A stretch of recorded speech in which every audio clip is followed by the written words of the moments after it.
Hello guys, welcome to my mini blog. This was our third day in the morning. We got ready and went for breakfast finally. Finally क्यों?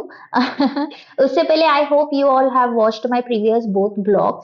तो last 2 days से बहुत जल्दी उठ रहे थे तो उसके कारण ब्रेकफास्ट करने का चांस नहीं मिल रहा था। तो थर्ड डे पे फाइनली ब्रेकफास्ट करने मिला। तो देयर वर मेनी स्प्रेड्स, तो मैंने वो कवर नहीं किया, बट यस जो भी मैंने प्लेट में लिया है मिनिमल आइटम्स वो मैं हम लोग ने लाइट ब्रेकफास्ट करके we left for the next destination. Around 8:30 AM हम लोग निकल गए। सो बस जाते जाते कुछ रील्स बनाए, हंसी मजाक किए। ट्रैफिक नहीं था। एक अच्छी चीज है शिलोंग की कि Meghalaya and Assam is comes under seven sisters states है हमारे इंडियन के।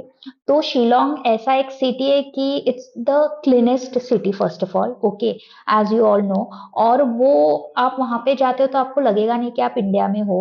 तो ये हम लोग ने पार्किंग के पैसे पे किए and we went to this location. This is an offbeat destination, Laitlum canyon, जो 24 किलोमीटर्स पे था होटल के दूरी से।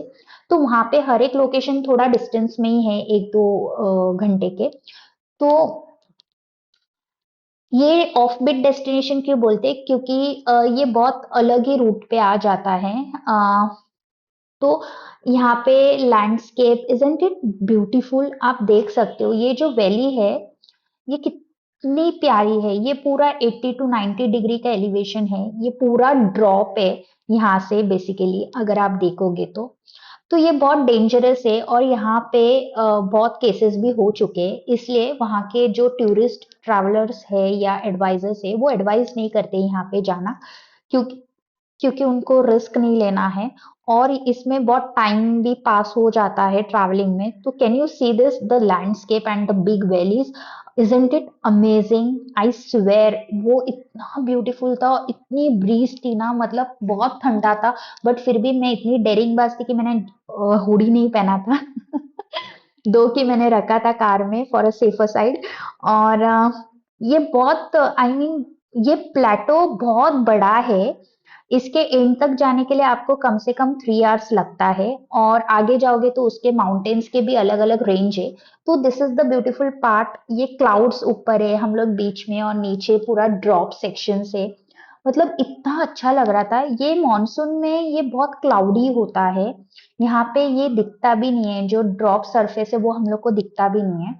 बट ये वहाँ पे मैगी, बहुत सारे स्टॉल्स होते हैं। Maggi, green tea, lemon tea, coffee, T बहुत सारा होता है। तो विनोद ने लाके दिया था। ये उनकी बहुत अच्छी खासियत है कि कहीं पे भी जाते तो बहुत ख्याल रखते हैं ऐसे खाने पीने का।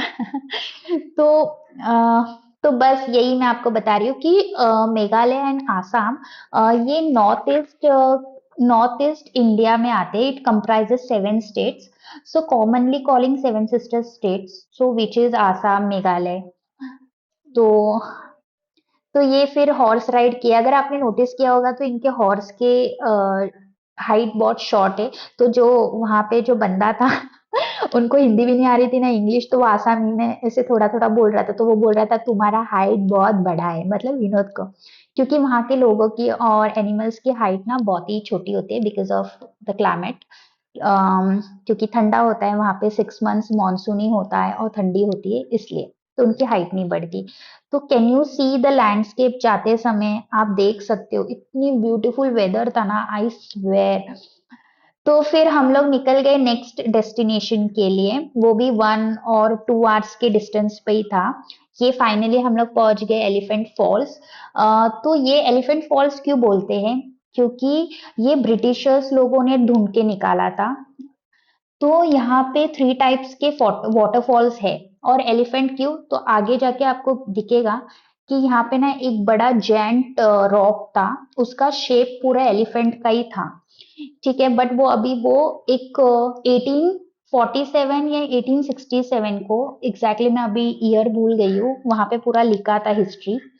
तो 1847 और आई गेस 67 में बड़ा अर्थक्वेक आया था और उसमें ये पूरा ये हो गया था, डिस्ट्रॉय हो गया था। तो इसके सामने ही पूरा ये जो आप देख रहे हो ना, यहाँ पे ही वो बड़ा एलिफेंट के शेप में जेंट रॉक था, तो वो टूट गया।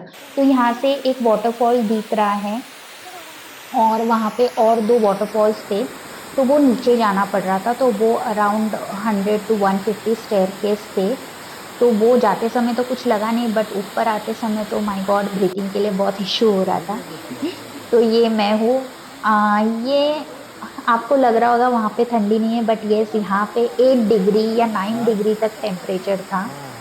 और वो कुछ 12 o'clock या 1 o'clock का ये पीरियड है, बट आप देख सकते हो वहां पे कुछ धूप ही नहीं था। तो बहुत ही अच्छा था। फिर हम लोग शिलोंग पीक गए, वो भी बहुत अमेजिंग प्लेस है। एक्चुअली मेरे मोबाइल की बैटरी पूरी ड्रेन हुई थी, और शूट भी नहीं ज्यादा कर पाई। तो विनोद ने एक दो पिक्चर्स लिए थे शिलोंग पीक के। बुद्धिस्ट वीआर मैंने आगे फोटोज डाले हैं। तो ये देखो, ये वाटरफॉल, यहाँ पे बारिश हो या नहीं हो, ये वाटरफॉल नॉन स्टॉप होता ही है, और बारिश में तो बहुत अच्छा ज्यादा वाटर फ्लो हो जाता है।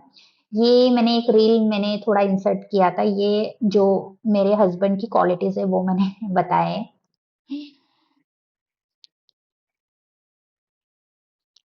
तो बहुत अच्छा दिन स्पेंड किया। तो मैं वही बोल रही थी कि होटल के पास से 5 मिनट्स के डिस्टेंस पे एक बुद्धिस्ट वीआर था, वो भी बहुत क्लासी था, वहां पे भी बहुत हिस्ट्रीज लिखी है।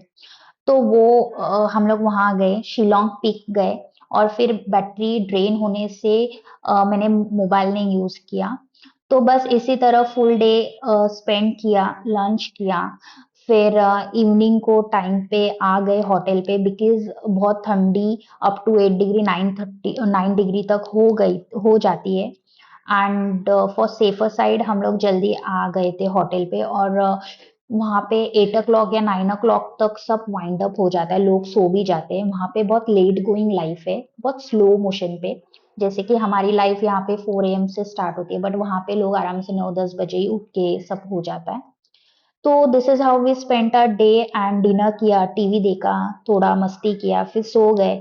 सो सो कंक्लूड करूंगी तो, so it was our splendid day to all together. If you like my blog, then please like and subscribe to my channel.